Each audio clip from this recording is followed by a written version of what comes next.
Hey, I know you.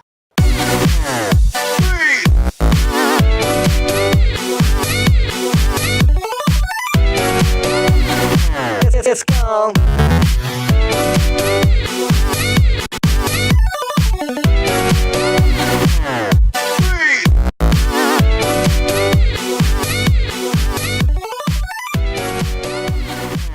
Let's go. Hello and welcome to the EverFree radio broadcast. I'm Brushin Bones. I'm AutumnSpice. And I'm Crescendo. And today we're going to be reviewing for your listening pleasure the episode Sisterhooves Social. Best pony episode. La la la la la. I might have to disagree on that remark, but it was very, very fun. How dare you! Okay, but Sisterhooves Social, which of course revolves around the two well-known sisters of the pony community, which is Rarity and her little sister Sweetie Belle, one of the Cutie Mark Crusaders and absolute adorable little filly. Oh, I love her. She had some great adorable moments this episode. Oh yes, I especially loved when she was just scooting around on the floorboard. That was adorable. Oh yes, also a not so noticed moment of cuteness, I might add, before we move on here. When Rarity yelled no at her, when Sweetie Belle said, "Oh, well, I could help you do this," Rarity goes, "No!" And Sweetie Belle kind of whimpers. She goes like, and it's very quiet, very slight, and her ears go back, and she, shrinks back, but you just hear this, I just, melted. Very adorable. Now, this episode really gave us a lot more insight into the dynamic between these two characters, including a little bit of insight into the dynamic that goes into the other pair of sisters, which is Applejack and Apple Bloom. But another thing that the fandom has been going a bit gaga over, for various reasons, whether it be the fanon being demolished by their presence or just the fact that they were so absolutely hilarious, were, of course, Rarity's parents. Football playing, unidentifiable by accent male, and a pants-wearing, very interesting hairstyle female, who we will never know her cutie mark because she was wearing pants. Well, she's remodeled after Mrs. Cake, isn't she? She definitely uses Mrs. Cake's same model, but with different hair and lots of clothing, so... But that's about all she has in common with Mrs. Cake, because she believes Sweetie Belle's cooking is good. I believe we can understand now just why Rarity is so obsessed with looking good. Oh, gosh. I suspect she was one of those children that hated their life growing up and sought out a better life for themselves. Kind of like how we have the idea in the earlier episodes when they talk about how each of the main six got their cutie marks, and Applejack's desire to be a high up there in high society out in Manhattan, but whereas Applejack realized she preferred the simplicity of life on the farm, with Rarity it's more like the exact opposite. Or at least she just wanted to be a little more pretty. I think as she moves on, she's starting to realize that maybe the glorious life, she really does love how she lives in Ponyville. If you kind of watch the episodes, notice she loves the glitzy, glamorous life, and she is a big dreamer, but she still is down to earth at the same exact time. She's a very interesting character. Yeah, I agree. Now, one of the things that I kind of got to mention is the entirety of the Sisterhooves Social, because the Sisterhooves Social in this episode was, of course, a big sort of competition where sisters pair off and they go up against other pairs of sisters for basically a prize at the end. And this thing either going to be the bane of most of the fandom's existence, or they're just going to have loved every second of it, because there were so many things that just basically that basically destroyed or added inadvertently to the known canon, or the known canon that now certain fanon aspects are completely like shot. Mm-hmm. When I watched it, here's what I felt. I just watched and was like, and the fanon screamed. And as it kept going, I was like, and then it wailed, and then it spun around on the floor crying, and then it drowned, and then it somehow came back out as a zombie out of the water, and then it got burnt to a crisp. I think the biggest implication of the fanon being crushed would have to be the fact that Dinky is not Derpy's sister.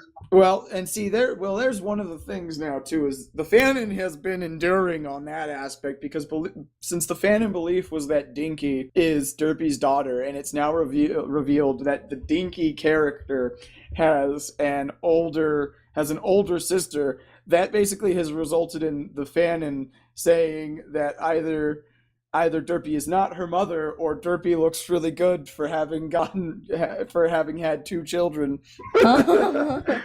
and is also older than she looks. Oh my. So it's basically going to split the fan base in half. Oh boy. One of the things that I really related to in this episode in regards to Rarity and Sweetie Belle's tension, the tension between these siblings, the older sibling trying to tell the younger sibling what to do, and the younger sibling wanting to spend time with the older sibling, but either, continuously goofing something up or getting in the way, or just not understanding that they have other stuff that needs to be done. I can really relate to that as a person who has 5 siblings of my own, 2 younger siblings and 3 older siblings. And I can say that pretty much this entire characterization is spot on.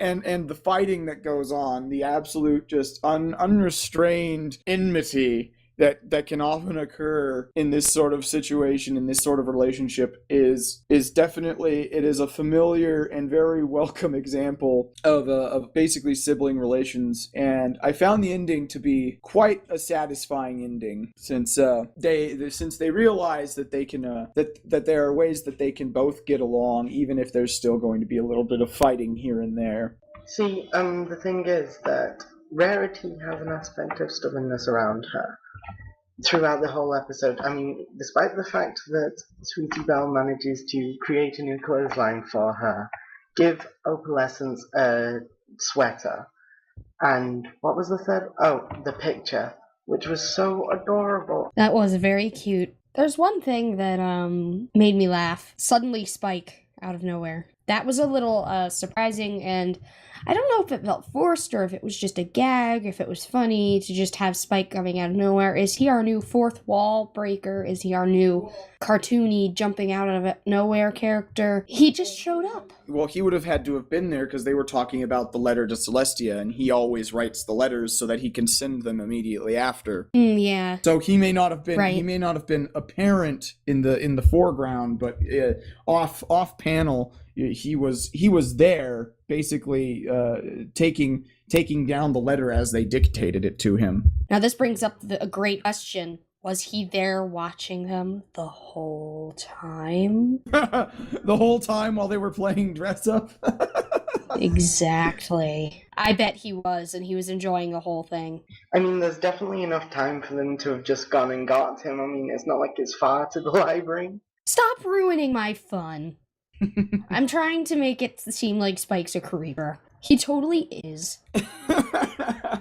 Let me have my fun. Oh, gosh. AutumnSpice can have her fun. Despite the idea of Spike being a creeper or not, I noticed that when it came to this episode, while there were a lot of people who enjoyed it, a lot of people seemed to be put off by the fact that Rarity had another episode. One major thing that I noticed that was trending in the comments on EQD after the episode aired was that People really want to see, apparently, more of Applejack. They consider her to be one of the least developed characters, and there were a lot of commenters that were complaining about the fact that Rarity and Sweetie Belle got more characterization when Rarity has had so much already, with Suited for Success, Dog and Pony Show, and now this. She's had quite a few episodes for development. I think Applejack's had plenty of characterization. I think they don't realize she had up season. She had I forget the name of the episode, but the sleepover episode. She had Over a Barrel. A lot of the episodes where Applejack doesn't even star in them, she gets a lot of characterization, and people just don't realize that the pony doesn't have our character to gain a ton of characterization. Well, exactly. I think, when it comes to this particular episode, I think Applejack did get some characterization because we learn a bit more about... Oh, she did, absolutely. We learn a bit more about the dynamic between her and Apple Bloom, and some more about, work and how they handle it on the farm. We also learned a bit more about Sweet Apple Acres, in that in addition to producing, corn, and in addition to the apples, they also produce the corn, which we saw in the Discord 2-parters. And then we also find out that they also apparently have a vineyard where they grow grapes so that they can produce grape juice. And that being said, it's not much, but it's a bit, and it's a little bit. And I think a lot of people, in regards to the episodes that you mentioned, they discount Over a Barrel because lots of people hate Over a Barrel to begin with for various reasons. A lot of people don't think that Applebuck season was a very good episode. I found it to be fun, and I found it to be a very enjoyable episode, but I've noticed an opinion in the fandom is that she didn't really get development. She just exhausted herself, and I really gotta say that that's not quite true. You got the point that she's stubborn. Yeah. You get the point that she's stubborn. Here's another one. The one Fall Weather Friends. There you go. Yeah, there's another one. And I think one of the main reasons people have been discounting certain episodes where Applejack did get, one of the main roles in the episode and was targeted for, the development of her character. I think a reason a lot of the fandom has been discounting them has been because they all seem to have the opinion that in these episodes, she never showcases her element properly. Because a lot of people seem to have the idea that a few of the bearers of the elements of harmony, a few of the main six aren't properly suited for the element they're supposed to be suited for. Well, that brings me to a very important point. There's actually two great big points I really want to bring up here. A lot of people have been trending this already about this episode. They were like, wow, Rarity, element of generosity, doesn't know when to stop asking to do for herself, for her sister. That was pretty funny. But in a way, I think that I heard one person commenting about this, and I do agree with them. There's always going to be a small flaw with the element. They're not going to be a perfect element, and I think that is so charming about the characters in this show. For example, Rarity's not going to be give all the time.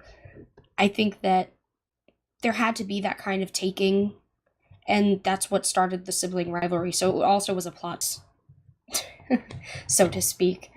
My other point is to the Applejack character dynamic. I kind of noticed this in the episode, and I feel like this is a very great kind of connection to season 1. In the episode in which Rarity and Applejack are arguing during the sleepover with Twilight, they end up, getting along much better and learning that being stubborn and such is not really the best way to go sometimes. And this episode kind of showcases that they've taken what they've learned and are applying it to each other even further, and they work together. You were all in on it? Mm-hmm. Fix the relationship between Sweetie Belle and Rarity, and I think that's really cool that they kind of moved that to another level. I agree. Well, now there's there's a bit of contention in the fandom in regards specifically to Applejack. I've noticed when it comes to having the element, because whenever someone brings up the idea, that all of the elements of harmony will have a minor flaw that sort of plays against their element, but for the majority, they will be representative of their element. A lot of people like to bring up the fact that aside from like the pilot and like the Discord two-parter and maybe one or two episodes scattered throughout the series, Applejack has not really been that much of an honest pony. While she's never necessarily outright lied, she's never really been unflinchingly honest in her speech and her actions. So I kind of disagree, because there are many different ways of looking at or portraying honesty, especially like in some kind of positive light, because most of the time honesty is not the best policy, and knowing the truth and knowing how to word the truth in a manner that will be the least dangerous. That's why I think that she's still got plenty of room for development, and there's still plenty of opportunity for her to properly showcase her element. And again, it's kind of like, it really does confuse me though. How is opinion on Rarity's element? It kind of was a little shaky in this episode.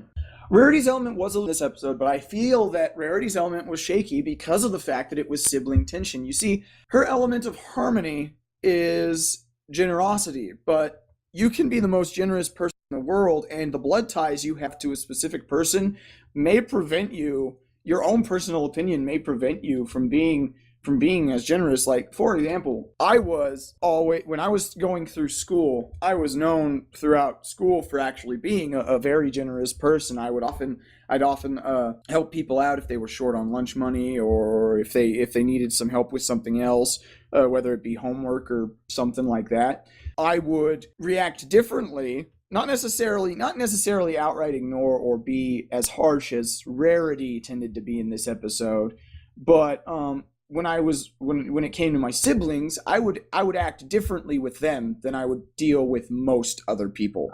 Oh yeah, I think everybody acts a little bit differently with their siblings just because they live with them. They're always with them. They have to be dealing with them constantly. They get annoyed with them. And in Rarity's case, it was like Rarity had this thing after thing after thing thrown in her face, and it was like, ugh. The boiling point just kind of was getting reached quickly. I think she had reason to be sort of harsh with Sweetie Belle, but I also think she wasn't being quite understanding enough. It's a bit of a communication error in a way. I agree. And I think it was also really due to the fact that she was just letting her frustrations get the better of her, because, Sweetie Belle, especially as showcased in this episode, Sweetie Belle has a tendency to not quite think things through or be a little bit of a klutz. Like, for example, when she sees the gems, she wants to add it to her picture to make it more beautiful so that Rarity will like it more, without realizing that those gems do exist for a reason. And she says she knows that Rarity has more of them when Rarity asks her why she used those specific ones. But Rarity, explains that those gems were out for a reason, because she intended to use them. They were put aside in a special place for a reason, because she intended to use them. Now, if Sweetie Belle had thought that through a little bit more, she might have come to that conclusion. But she was trying to do something nice for her sister. Same thing with the sweater. If she'd have taken a little bit of time to think about it, the sweater itself wasn't in the stuff with the laundry. So there should have been no reason for her to need to wash it, but she thought it was out and about just because it was. And so she thought she was doing something nice. If she'd have thought about it a little bit harder, she might have realized, maybe I shouldn't mess with this because, it's my sister's. Maybe she's planning something for this. And that being said... Well, literally throughout pretty much the first half of the episode, all she's trying to do is nice things for her sister, and they're taken entirely the wrong way. Yeah, and I mean, especially with the organized chaos room, which I quite like the name of. It's like my life. Sweetie Belle is quite a klutz, really. And yet she manages to organize that room quite well. Well, and there's the thing too. Not only did she manage to organize the room quite well, we kind of discover that wasn't exactly true when Rarity said that it was organized chaos, because the term organized chaos means that it's chaos, but you know where everything is because you intended the room to be that way. Then later on, when she's going through the room, she starts bringing up the point that, oh, she could never find any of this stuff in her mess before. And then she notices, the pattern. Whoops. And then she freaking whips together 5 dresses in the span of like, what, an hour, if that. So best pony. So even though Sweetie Belle manages to clean up the room, it's still an inspiration room. Well, yes, it's still an inspiration room, and we also realized that Rarity was a bit too hasty jumping the gun to make excuses for why the room was a mess in the first place. And I'm sure all of us have done that at one point in time. Don't be too hasty. Who here, honestly, did not try to use the excuse back in the day? Like, because I know that there are plenty of people who do like their bedrooms or their workrooms or their studies to be left in an organized chaos, but they like it because they can find everything. But who here? Me. Oh, honestly, I still do. Who here has tried to get out of room cleaning duty just by telling their parents or whoever, this is an organized mess. It's not, I know where everything is. I shouldn't have to clean it. Well, that's how it is in school now. I don't have anybody telling me to clean my room, so it's like, oh. But sometimes I'll feel just so cluttered that I'll organize it into less chaos, but still. Exactly. One thing I think we really need to bring up, because I'm sure that people are excited about what this might hold for the future, is that this was the first episode in the series to not even have a cameo by what was considered its absolute main character, which was Twilight Sparkle. It actually missed out 4 of the main 6. Mm-hmm. But that's not necessarily a bad thing, because it leaves room to focus on other characters and give them development. Yes, exactly. And yes, and it was welcome to see development of both Rarity and Applejack. Especially Rarity. Best pony! Oh god. I've never been the biggest fan of Rarity. In fact, she was probably my least favourite of the main 6. Not that I can really say least favourite with those 6, because I like them all equally, pretty much, except for Rainbow Dash. She's my favourite. But it's just such a welcome change to see an episode focus on a problem or whatever that isn't Twilight's.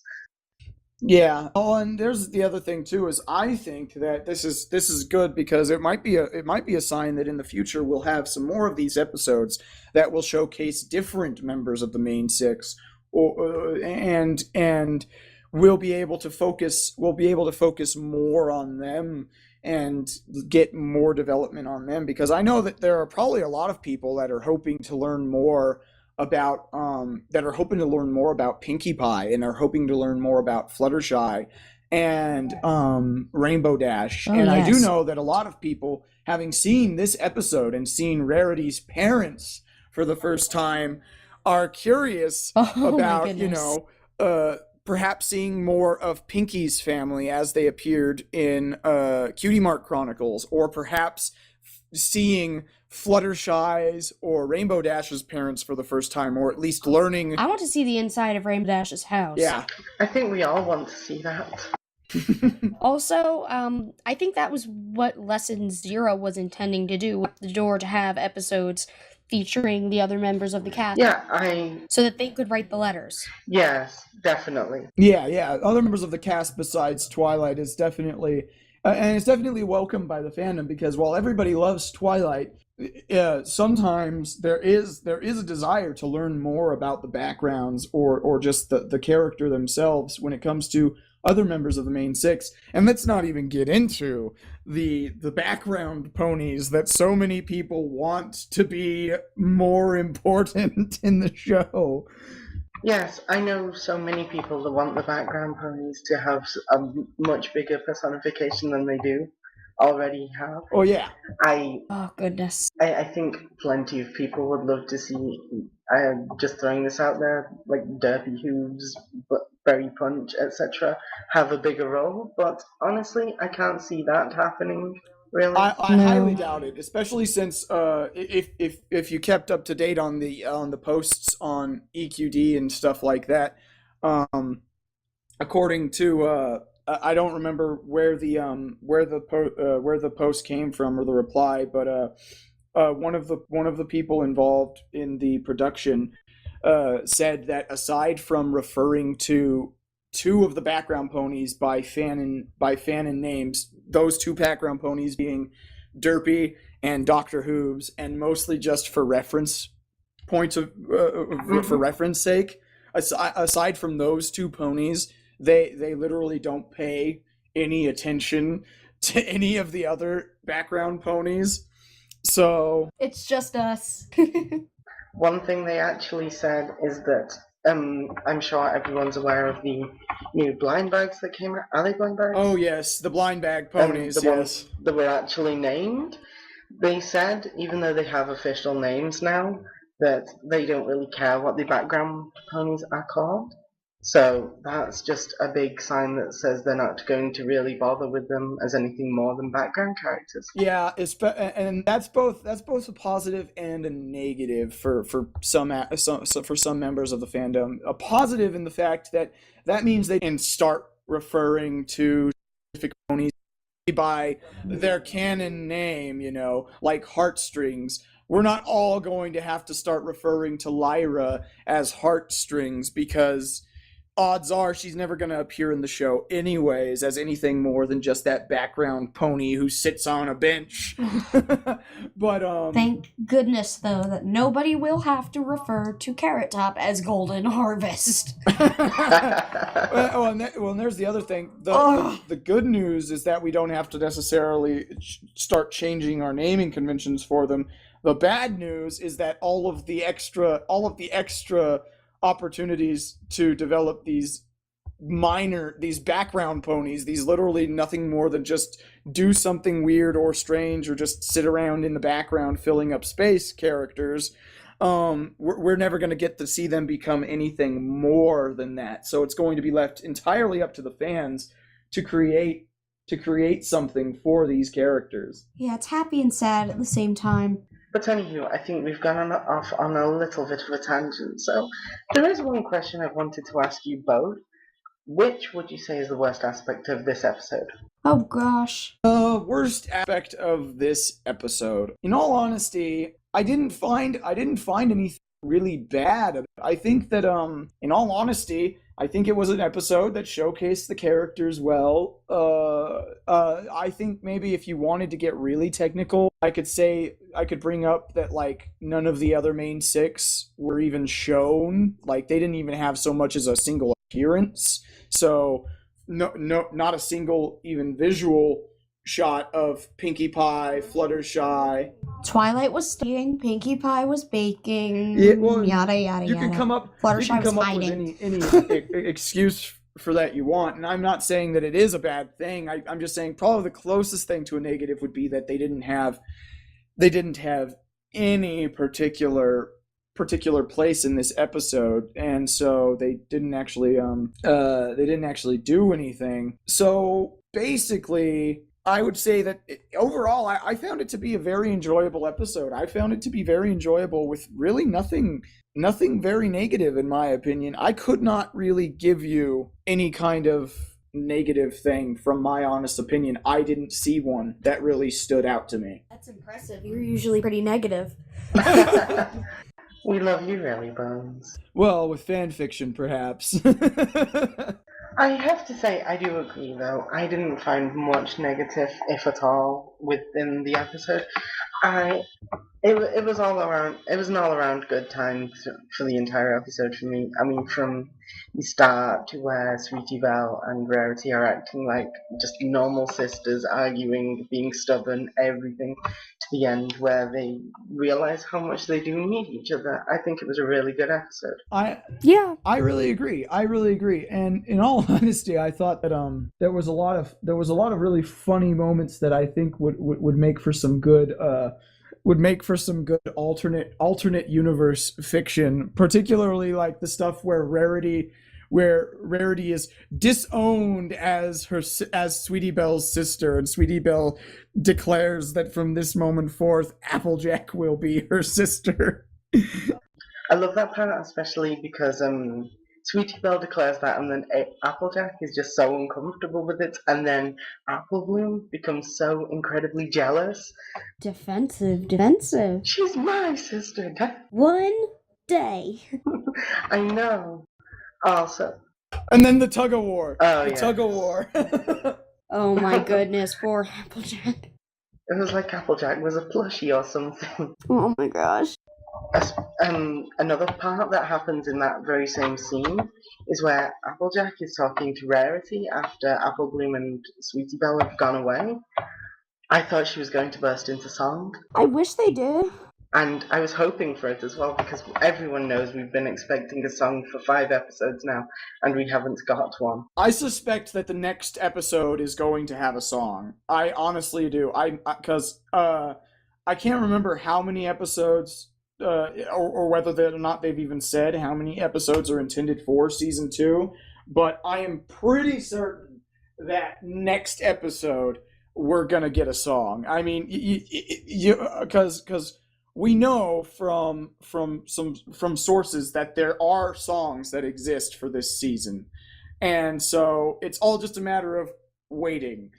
It's all just a matter of waiting for the particular episode. So it's like, we know that there's going to be a song. We just have to wait for that moment. I'm just hoping they are going to be as good as season 1. I mean, there are so many. The 3 main catchy songs in season 1, I would say, are Out of the Dress, Winter Wrap Up, and At the Gala. It would be so very welcome if we could get at least another 3 that are as catchy as those.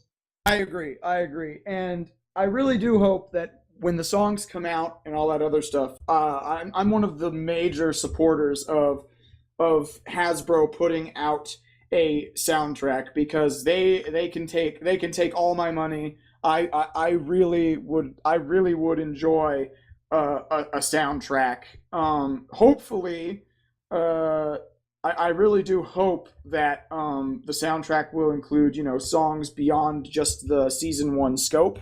Particularly, yeah. I'm hoping for a longer version. I'm hoping for a longer version of the opening theme, and I'm really hoping, and I'm holding out that there's going to be some sort of basically character image songs. Like, for example, if anyone here was familiar with the anime fandom and the anime clique of America, when it comes to Japanese animation, lots of anime over in Japan have soundtracks released that have what are referred to as image songs, and they're songs that are designed for a specific character, and it's basically a song about that specific character, oftentimes sung by that specific character. And I think that songs of that nature would be really fun to hear, because everyone loves these characters. These are really awesome, really three-dimensional characters with lots of depth. And in all honesty, I love the music of this show. I do too. On the topic of songs, there's one thing I'd like to say that is a little related to this episode at the very least. I would like to see Applejack and Rainbow Dash sing more, because really we only get to see Rainbow sing in At the Gala, same with Applejack. I mean, they have bits in Winter Wrap Up as well, but they're not really main bits, if you get me. I want more Rarity singing, because her voice is so pretty. Considering the fact that Ashley Ball does all of her own singing, being the only member of the main 6, in fact, that does all of her own singing, Tabitha St. Germain and Tara Strong and Andrea Libman, none of those 3 actually do their singing parts. So that being said, with the idea that or with the knowledge, since we know it's fact that Ashley Ball suffered a minor vocal injury, Yes, I was about to mention. My idea is more than likely she might have come into that particular sore throat or whatever it might have been. She might have exhausted her vocal cords because she was getting more speaking parts, perhaps. And while I'm aware that she works on other stuff at the same time, as this show. Yeah, she works. Maybe we can take that as a sign that we can at least look forward to some songs sung by Ashley Ball in the future. She's also in a band. Yep. I'm pretty certain everyone who watches this show learned of the fact that she's in a band and has listened to her music by now. Yes, she has lovely music. Yes. I would like to say, though, that every singer in the show has a wonderful voice. Oh, yes, absolutely.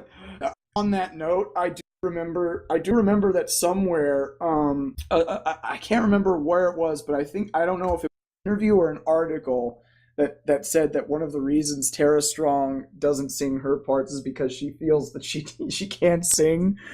In all honesty, I would like to hear Tara Strong's attempt at singing in Twilight Sparkle's voice.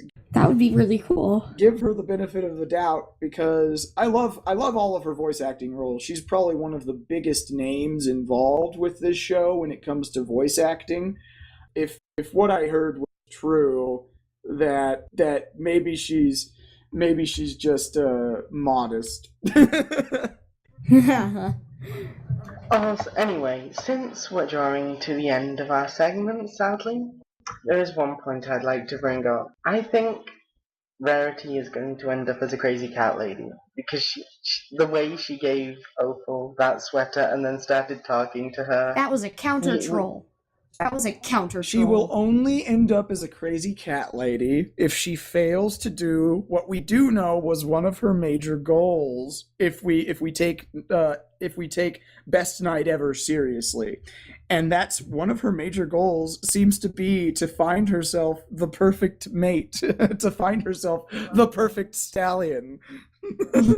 Bones, I have one thing to say to that. Give her time. Oh, goodness. I think she was counter-trolling Opal because Opal is so mean to her. Possibly. Anyway, Autumn, I believe... Look at that face. She's just like, yeah, I'm gonna get you. Autumn, I believe you had a point to make? Ponies and socks is canon. That's all I have to say. Because we saw socks on the drawing line. No, not only that, we saw socks on Sweetie Belle. Oh, that's right. And she was wearing multicolored ones as well. Like there was a yellow one on her front right leg, and the rest were blue and lighter blue striped. Yep. So there you have it. Ponies and socks now canon. Socks. Well, since we are wrapping this up and coming to a close, I would just like to say everybody should go ahead and give their opinion on a scale of 1 to 5 stars, 1 being bad, 5 being good, what you thought of this episode, and taking a note from one of our commenters on our first episode. I think that we should give an episode as an example of an episode that a member of the fandom would like if they enjoyed this episode, or if they enjoyed that particular episode, then they will enjoy this episode. So, that being said, scale of 1 to 5, I found that this episode rates at a 5, maybe a 4.5 if I really want to get nitpicky and count the other 4 members of the main 6 not being present as a negative against it. With that being said, I thought it was a very good episode. I found that it gave lots of development into Rarity's character, as well as giving some development into Sweetie Belle's character, and showcasing the dynamic between both Rarity and Sweetie Belle and Applejack and Apple Bloom. As for episodes that you'll enjoy if you liked this episode, this is a Rarity-centric episode, so I think that you'll probably enjoy A Dog and Pony Show, or Suited for Success if you enjoyed this particular episode, because any episode I think that showcases Rarity really matches this episode very well as far as giving her development. All right. Let's some pretty fantastic points there. And yeah, I think that everybody knows what I'm going to give this automatically. Just 5. I'm going to give this an instant 5 because we've got the best pony, great development, just great expression. Rarity is just the best pony ever. You've got great introduction of the parents, which was surprising and very fun. Rarity's dramatic moments were hysterical. When she said with Celestia as my witness, I really squealing like a little fangirl. I don't know about anybody else, but that killed me. Everything about it was great. I could rant about it forever, so I'm gonna kind of hold back here. Other episodes you would like? Anything with Rarity in it? Rarity-centric, as Bones said. So any of those episodes. And also, I kind of think that the episode All's Well That Ends Well, just because it's kind of the relationship between Twilight and Spike, is kind of like that because it's more of a jealousy thing, but still it's more of the one character trying to please another character kind of thing. A showcasing of a sibling-like relationship. Yeah, it's not quite siblings, but it's still more of a like I'm trying to do things right thing. So yeah, how about you, Crescendo? As for me, I hesitate to give it a 5 because as much as I couldn't find fault in the episode, I honestly don't think it was anywhere near as good as Lesson Zero or Lunar Eclipse, which I believe both got 5 from me. So I'm going to give it a 4, which is still good anyway. Just because, well, basically all the points you brought up, that Rarity and Applejack's relationships with their sisters had great, it was greatly expanded from what we knew. And it just goes to show that, as Rarity at the end says, siblings are hard work, but it's rewarding. And to reiterate Bones' point on episodes that you might enjoy if you enjoyed this one, there's Suited for Success, that's it. And one that I thought you might also like is Look Before You Sleep, because Applejack and Rarity share a similar relationship in that episode. Yes, that was one I was mentioning earlier. I can't believe I didn't mention that one. That is definitely one you want to look at. But yeah, Applejack and Rarity share a similar relationship to Rarity and her sister in that episode. And Rarity and Applejack expand again on their relationship from that episode in this one.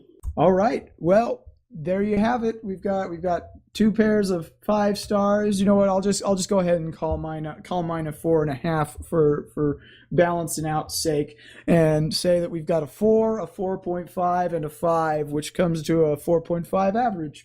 More love for Best Pony! More love for Best Pony! But with that being said, I believe that brings an end to our episode review segment. Thank you for tuning in to EverFree Radio. I'm Brushin Bones. I'm AutumnSpice. And I'm Crescendo. And we hope to see you again. Bye! Arrivederci! See you later. Bye.